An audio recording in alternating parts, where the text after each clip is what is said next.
Ladies and gentlemen, this is a warning. Thank you. Mystery in Cleveland dating back to 2004. The murders of 61 women, all of them unsolved. Tonight, a Channel 3 News investigation has found at least some of those cases could be connected.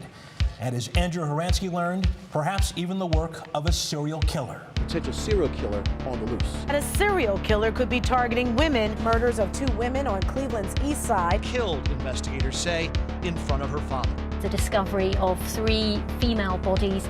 Gruesome deaths of women. Paul was burnt alive. 2 local stories that until today had no connection. Tonight, they're woven together by murder. A murder case that took the life of a father and daughter. It's probably one of the most heinous homicides I've been involved with. Unsolved murders. Unsolved murders, unsolved murder cases. It's like the wild, wild west out here. Their home would be doused with gasoline and their lives taken. A 45-year-old mother of 8 was found in this field along Bessemer Avenue, strangled to death. Could Cleveland have a serial killer problem? Yes, they do. Group says our city has not 1, but 2 murder hotspots. So he knew how to coax them. He knew how to get next to them. He knew how to make them feel comfortable. This was a man possessed with 2 evils. He raped them and killed them.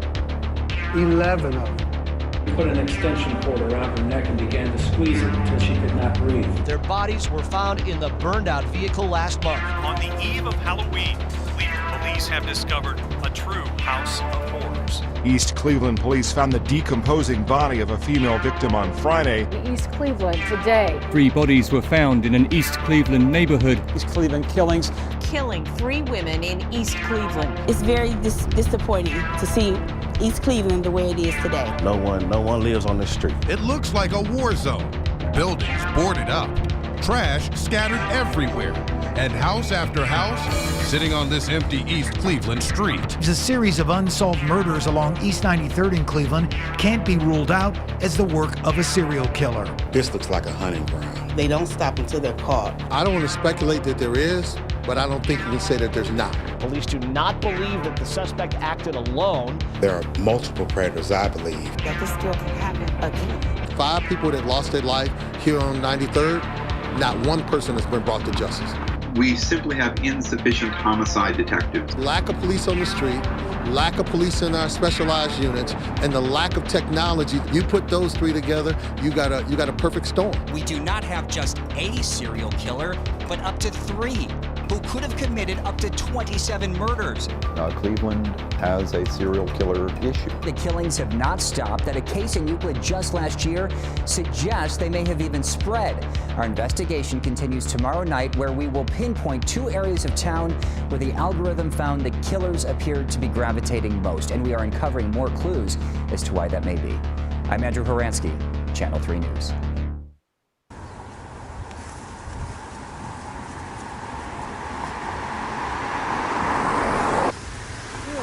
East Cleveland, a suburb of the city of Cleveland itself, it was incorporated as its own city in 1911. A section of Major Road, Euclid Avenue, is known as Millionaire's Row, where many of Cleveland's wealthy owned homes, including John Rockefeller. But like most Rust Belt cities, East Cleveland began to feel the fallout from deindustrialization and white flight further away from the city.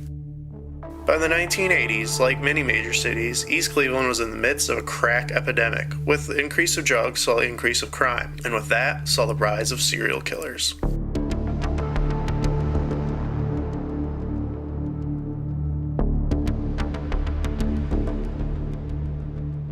Cleveland itself has been a hotspot for serial killings as far back as the unsolved Cleveland torso murder in the 1930s. But for this episode, we'll be narrowing down on a specific section of East Cleveland. This small corridor between Euclid, Shaw, and East 133rd, which takes up just over a half square mile, and has seen not 1, but 3 serial killers. We begin at the infamous Elderwood Chapman neighborhood. This section of about 4 blocks is a hotspot for urban explorers and photographers for being almost 100% abandoned. Rumors state that the area was largely abandoned after a fire swept across the neighborhood, killing several residents, including children. While this certainly could be the case, no documents exist that support this tale. What we do know, however, is this. In 1911, General Electric acquired the National Electric Lamp Association and moved its entire lighting division headquarters to its factory in East Cleveland. Building a complex of 7 factories, Nella Park became the nation's first industrial park. Because of this, the city's economy was doing well, and more immigrants began to come in search for the American dream. The area surrounding Nella Park saw the construction of a great deal of homes and apartment complex, and by 1920, it had expanded to Elderwood. The vast majority of these buildings were constructed that very year. It must have been a nice neighborhood. The men were close enough to be able to walk to the factory for work. Housewives could stroll right up to Euclid to do their shopping, and the children could play in the neighborhood. There must have been a safeness of knowing all your neighbors in the small little area. During the 1950s, East Cleveland was the most densely populated suburb of Cleveland, and the population stayed more or less consistent through the 1970s. By then, the neighborhoods had been switching to primarily African American, and by 1980, 86% of the city was African American. With the dawn of that decade, the city began to see the problems that Cleveland was having spread to them. The city government was having problems with both finances and corruption, and the state formed a commission to deal with the financial emergency East Cleveland was in. At the same time, citizens were faring no better between drugs and crime. Elderwood itself was known as being rife with drugs and murder. With less and less work available due to the closing factories, many citizens just up and left. There are over 15 abandoned apartment complexes still standing, and many more homes left. Today, there have been actually some buildings renovated or torn down, but the majority are left standing. And as the buildings stay, so too does the crime. Cameras now monitor Chapman and Elderwood. The sign state is for those illegally dumping trash, but they are also there for more serious reasons. 2004. A woman's body is found in a group of bushes. The leather belt she was strangled with was left wrapped around her throat. 2011. A robbery goes wrong and a man is killed in his car. 2013. A string of arsons burns many of these buildings. 2017. Arco Recycling is sued for environmental hazards. Cleanup costs $9.1 million taxpayer dollars, and the list goes on. We are now at the site of the murder of Dimitri Mayers, a high school student. In 2001, days before Christmas, Dimitri was shot leaving his house when one of his school friends approached him and shot him to death in the street. While we were here, several drivers stopped. At first we were expecting them to be angry, but they were actually quite interested in what we were doing. Well, I grew up around here. Really? I can tell you everything. Go on my door one day, man. All right, thanks. Just to know we're not causing. Yeah. We're now on Page Avenue. Across Euclid on the same street sits 1878 Page Avenue. It is a large, well-kept house, but it also happens to be the childhood home of one of Cleveland's most notorious serial killers, Anthony Sowell, the Cleveland Strangler. What happened in this house behind me is simply a nightmare. There were 6 bodies found in this house last week. This morning, we know there are more. We discovered 4 additional, what we believe to be 4 bodies. Police believe that they were murdered by this man, Anthony Sowell, a convicted rapist who had been living in the house. Chris, there could be still more bodies here. 5 of the bodies have been identified as women. Police say they were strangled. I didn't feel safe. There's something telling me, don't go in this house. This man had a insatiable appetite. Today, a judge said Sowell deserves the death penalty for murdering 11 women and dumping their bodies in and around his property. Killed 11, burying them near his home on Imperial Avenue. Convicted rapist and serial murderer Anthony Sowell will be put to death. Dead man walking. Sowell lived here from 1959 until 1978 with his mother, a half-sister, and cousins, but it was not a happy home. I want to move on to when you and your family moved to East Cleveland. You moved to the house on Page in East Cleveland. Whooped a beat. Right. Well, were you beaten with a switch ever? Switch, ironing cord. I was hit with a cane, broom. Did this happen one time? Many.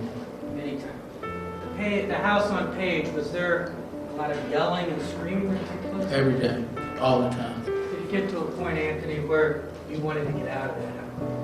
Yes. Why did you want to get out of that house?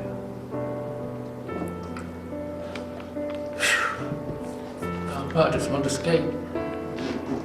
How did you escape? joined the Marines. And 7 years later returned home with an honorable discharge, a divorce, and a drinking problem. Finding East Cleveland had gone downhill, it did not help Sowell, who found crack-addicted women were willing to sell their bodies to sustain their addiction. As his drinking increased, so did his violence. In 1989, Sowell was arrested for violently raping a woman in his home. He accepted a plea deal and was sentenced to 15 years in jail. After he was released, he moved into Cleveland on Imperial Avenue, where he raped and strangled 11 women. When this was discovered, most were shocked and horrified of this. But one East Cleveland man felt something else: inspiration.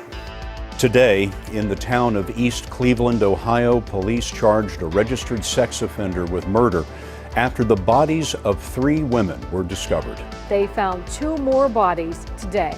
3 bodies found in the East Cleveland murders. It was a call about a bad smell that led police to this abandoned home and garage. Our suspect was arrested after a standoff with police. After a 2-hour standoff, police arrested suspect 35-year-old Michael Madison, a registered sex offender. They ID'd Madison as a suspect, arrested him at his mother's home, and began questioning. Now, disturbing new details on the man accused of killing 3 women in East Cleveland. The suspect is Michael Madison. 35-year-old Michael Madison appeared before the court this morning in the US. Now, he's been charged on 6 counts, 3 counts of aggravated murder, 3 counts of kidnap. Investigators say Madison told them he was inspired by a serial killer from Cleveland's past, Anthony Sowell. Michael Madison was a man with a similar past. His father wanted nothing to do with the boy, and his mother, along with her string of boyfriends, would mercilessly beat young Michael and his half-brother, sending him to the hospital in many cases. By the time he was adult, Michael Madison had a deep-rooted hatred towards women and was convicted of attempted rape and drug possession in 2001. The following decade, Madison was free and moved into a 2-story home in East Cleveland, less than a mile away from Sowell's first home. He had anger issues sometimes. I would see him upset, yelling, and I just told him to calm down. And he was okay. I mean, you know, he spoke to everybody. But that would change in 2013 when a worker at the next door business noticed a foul smell coming from a garage. So I went in there, and when I smelled the smell, I was like, oh my God, we need to call the police. In all, the bodies of 3 women were found within 200 feet of each other. One was discovered in this garage. One was in the basement of this abandoned home. And one was in the overgrowth behind this house. All 3 were stuffed into black trash bags. Suspicion quickly turned on the man living right in the middle of this carnage, Michael Madison. Though the garage was abandoned at the time, it has since been fixed up and is in use. Madison's home sat beside it here. It was torn down in 2018, but a news crew did capture these images of the interior. Right across the street is where Michael Madison used to live. He's now in the county jail, but there's that garage behind there that we've all come very familiar with. That is where the first of Michael Madison's victims was found. Now, we've never shown you inside his apartment until now. You're looking inside Michael Madison's kitchen, and down the hall is the dining room where my sources tell me Madison spent all of his time. He had a TV and a bed in the dining room. His front door is boarded up, and investigators tell me when they went inside, they discovered a grisly scene. There was evidence of decomposition fluid in several parts of the apartment building. There were maggots that were attached to the decomposition fluid. There were some trace decomposition fluid on the walls coming out of the kitchen to the doorway. The city has not gotten around to demolishing the house where one of the victims was dumped, however, which we are entering now.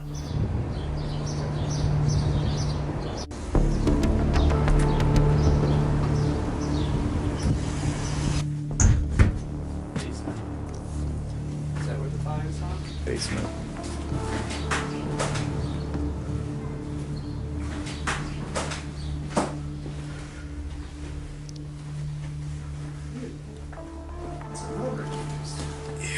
Oh my God, that's disgusting too.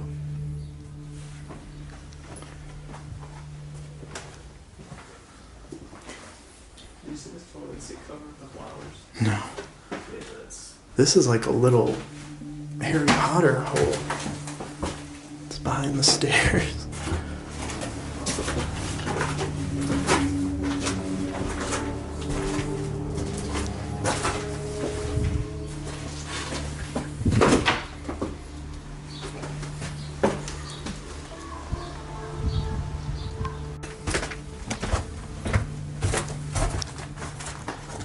This is the basement where she was found.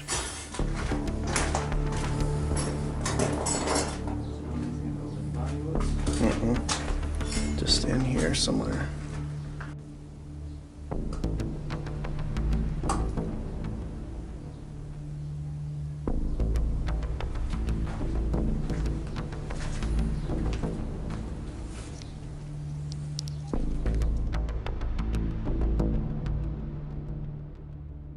It was hinted at by Madison that more bodies may be stored elsewhere, prompting search teams and volunteers to comb the surrounding areas, including Elderwood. It was determined that it was necessary to do an additional canvass on Saturday. Now, crews brought in cadaver dogs today as they look through the area. Several agencies are investigating, including the FBI. What we want to do is go into a number of vacant and abandoned houses in this area, in this part of town. We do believe that it may be at least 1 or 2 more victims. While going through this apartment complex, a searcher was on the 2nd floor when he found something: a bone. Testing would later prove was not human, and fortunately no more bodies were found.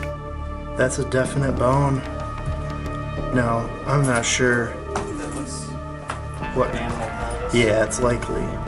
Madison received the death penalty for the strangulations of Shatisha Shealy, Angela Deskins, and Sherelle DeTerry. He is currently still awaiting execution along with Sowell. Leaving Madison's home, we head just south to another largely vacant neighborhood. Like Elderwood, it is comprised of many apartments and homes, most of which sprung up in 1925.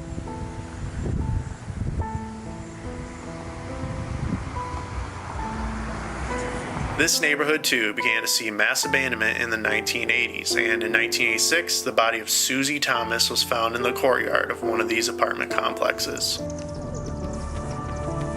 A red ribbon was left wrapped around her throat, but that wasn't all. She had been beaten so badly with a pipe that the police report mentions her face is gone. Thus was the first victim of the Strawberry Murders.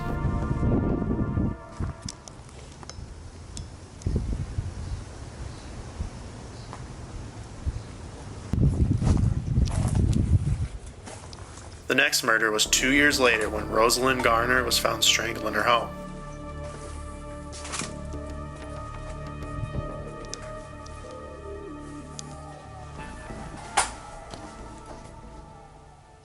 Here's somebody's bed, like they stayed here.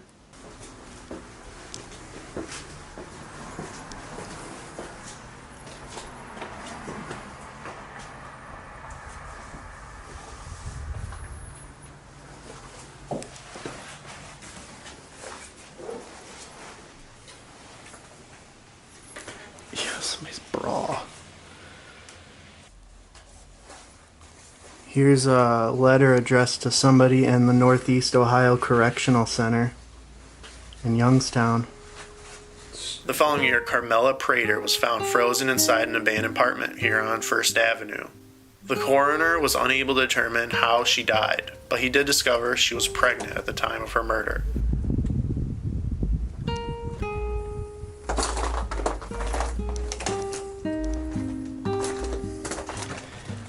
Quite the drop. Look at how the floor bows right there, so that's another section I don't think we want to go on. But, otherwise we might end up like that. At this point, none of the murders had been linked to each other, but that would change with the next killing.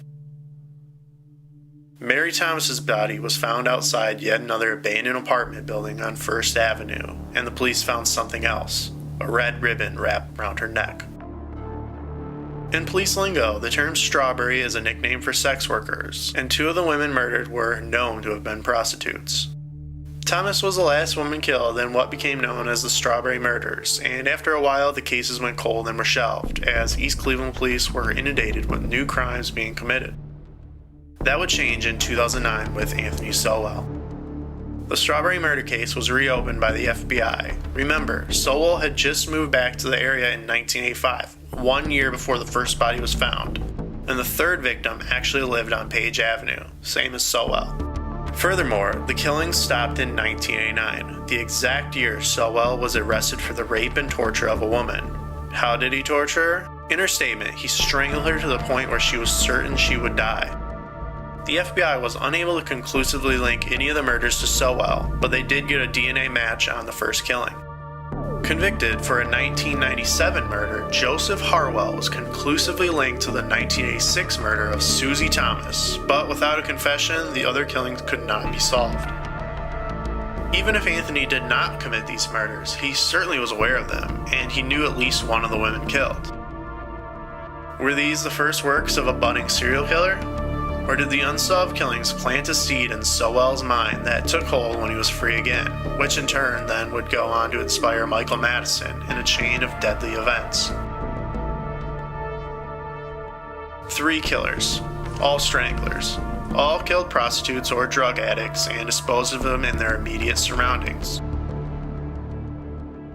The crimes we looked at are just a small amount of horrors East Cleveland has been dealt.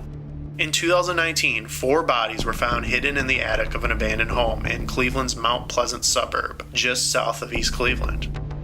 Ranked as the 4th poorest city in America, almost half of the population is below the poverty rate. Violent crime is almost twice the national average. It is clear that there is a problem in East Cleveland. This still can happen again. It scares me to think of how many houses that I ride past on my day-to-day, and it might be Sowell's house, where there's bodies in that house, and we just going about our normal business, just driving, and don't even know. A case that has haunted Northeast Ohio is back in the spotlight tonight. An 18-year-old is now accused of stabbing a 62-year-old woman and 3 kids on Cleveland's east side. Link between this case and a serial killer on death row.